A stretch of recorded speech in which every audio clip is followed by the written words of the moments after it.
Okay, Shumi is here sitting on the all-new Classic 350 and I'm behind the camera. This is Varun Painter in case you haven't noticed it. Of course, you cannot notice, but I'm here asking questions that you guys have put up on today's Instagram Q&A, and these questions are about the new Classic 350. Shumi, you ready? I was born ready, bro. I knew this answer was coming. Okay, the first question is from Giso W. George, and he asks, I thought they would bring LED headlight or at least a DRL. I agree with you. They have got a DRL in the sense that the nacelle does have the little bulbs like the old Classic used to. It's still a halogen headlamp, and I do wish that they'd given something better because the headlight, I think, is one of the weakest aspects of the bike. It's just not a very powerful headlamp. I understand what Royal Enfield is saying. They're saying it's retro, but a working headlight is just useful. It doesn't matter if it's retro or modern. So I agree with you. They should have done an LED headlight. Okay, Aditya Krishnan is asking, are there any vibrations? There haven't been any vibrations in the Meteor came out. The J series engine doesn't vibrate. In fact, if Royal Enfield wanted to build vibration into the Classic 350, they would actually have to work to get vibration back, because modern engines don't vibrate. And while it looks like that, the Classic 350 is a thoroughly modern motorcycle. So no, there are no vibrations. Yeah, we've also seen the pricing come out, and it's not like a significant increase, but there is some increase for sure over the old Classic 350. Sure. So IZ Santosh is asking, is it worth the hike? I think it's a really nice motorcycle. So in that sense, I think it's worth the hike. Price hikes happen. I've seen this for the last 21 years. There's no way to arrest it. So now it's a matter of, is the price hike too much or too little? And I would say test ride and decide. My view on pricing is something that I've repeated a lot of times. Pricing works only until you buy the bike. After that, your rest of your life remains where you actually ride the bike. So yeah, pricing is a big challenge for most of us. Trying to find the money to buy the bike is a challenge, but think about it like this. That's the only thing that's stopping you from beginning your life with the motorcycle, which is a much longer, much more important phase of your life than the actual purchase itself. So yes, value for money, the price important, but not too important, I think. Superb. Next question is regarding the thump of the motorcycle. I did put out an exhaust note, so in case you haven't seen it, please go check it out. But how is the sound compared to the current Classic is what Rudra.25 is asking. So Royal Enfield has actually worked really hard to get the thump back, and I think they've succeeded quite a bit. 40 mph, fifth gear, it's just doop, steady, just like the old one. It's just a cleaner sound. So if you put the UCE back to back next to the new Classic, the biggest difference is that the UCE now sounds dirty because there's so many other mechanical noises which this new motorcycle doesn't have. So it definitely has a thump, and it's a much cleaner. Because of BS6, it's quieter for sure, but I'm sure that eventually you'll drill a hole in your exhaust to do something silly like that and get the thump back. So not too worried about it. Okay, superb. The next question is from the Racer Kid, and he's asking, how is the clutch feel now? Is it lighter or tight? I don't know if it's tight. Tight is the correct word, but lighter or tight? Cruising speed and top speed. I think the clutch feel is okay. It's neither too light nor too heavy. I don't think you'll suffer a lot. It doesn't have a slip and assist clutch, so it's not super light for sure.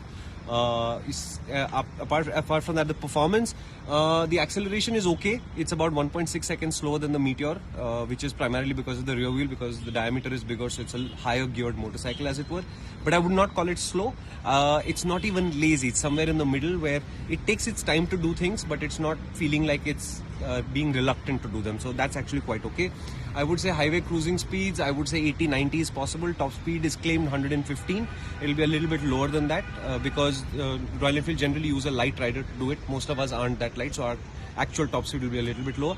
But this is definitely a motorcycle that will hold 80-90 down the highway easily. No stress at all. Okay.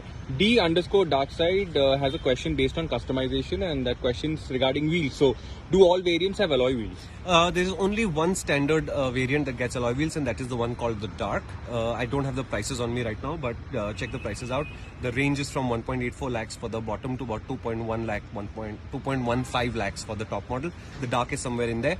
But the Royal Enfield accessory catalog will have a whole selection of alloy wheels.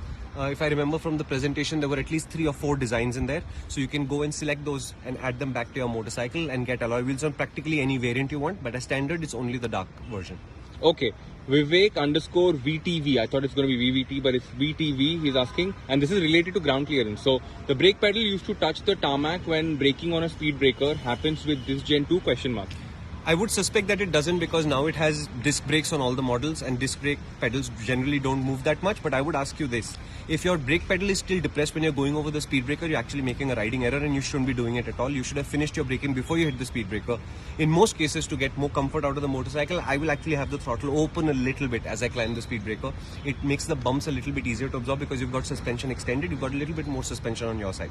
So A, you shouldn't be doing it, and B, except for the Reddit model, the base Reddit, which has a drum brake at the back, I suspect this won't be a problem at all because now you've got discs and disc pedals don't move that much. Dishan_004, I'm sure he got 004 because 007 was unavailable. But he's asking gearing, is it same as the old one?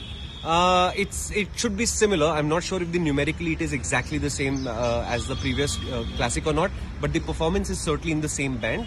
So it goes from 0 to about 115 kilometers an hour, which is roughly what the old one used to do. The old one used to struggle at the 100 plus side of it. This one doesn't struggle. But it's going to be in the same zone because look, they're still tuning it for the same parameters, right? The performance has to be in the same price band that the Meteor and the Classic now are. The top speed has to be in the same zone. More importantly, the economy has to remain in the same zone. So I would be very surprised if the gearing is dramatically different from before. Okay, penultimate question is from Anubhav_Bora_. And this is a very interesting one because he asks, do you think the Meteor 350 would cannibalize the Classic 350's sales?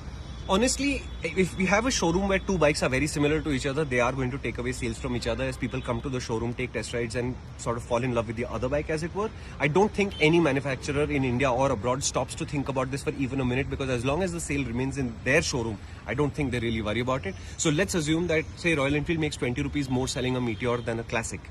If a Classic sale is cannibalized by a Meteor, they earn 20 rupees. Not a big deal, but okay, that's positive. If a Meteor sale is lost to a Classic 350, they lost 20 rupees, which is honestly not a big deal because they still gained a customer. So honestly, I think these cannibalization questions, they don't really get anywhere unless you're talking about two brands competing with each other. And I don't think I've ever seen a situation in India where one brand severely cannibalizes another brand's competitive motorcycle. So honestly, it's a good question, but it really doesn't make much of a difference to the commercials. Okay, final question, and it's a super interesting one. It's coming from Ajay Naidu_J, and I'm assuming that he has the Classic 350 because his question is, will it make me fall in love again? With who?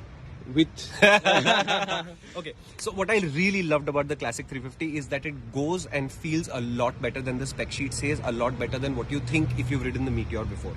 Royal Enfield's biggest achievement to me is not the design, which is exactly the same as the old Classic 350 but improved in every way. I think the achievement is that it feels like that, and it feels like that while being a little bit quicker, much nicer, no vibration. They've taken away all the issues that you've complained about the Classic 350, and yet they've kept the feel together. So if you love the old feel of the Classic 350, I promise you this new Classic 350 will make you feel like jump for joy, because all the good points are still there, most of the bad points are completely gone, and now you have a fuel gauge.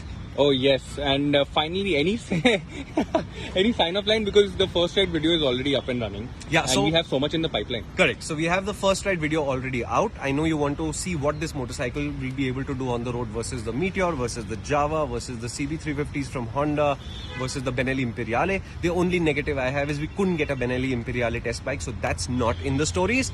But that means everything else is. So stay tuned to Power Drift, because we have a lot of stuff coming your way, and not just from the Classic 350 series. There's a lot more stuff coming anyway from all directions.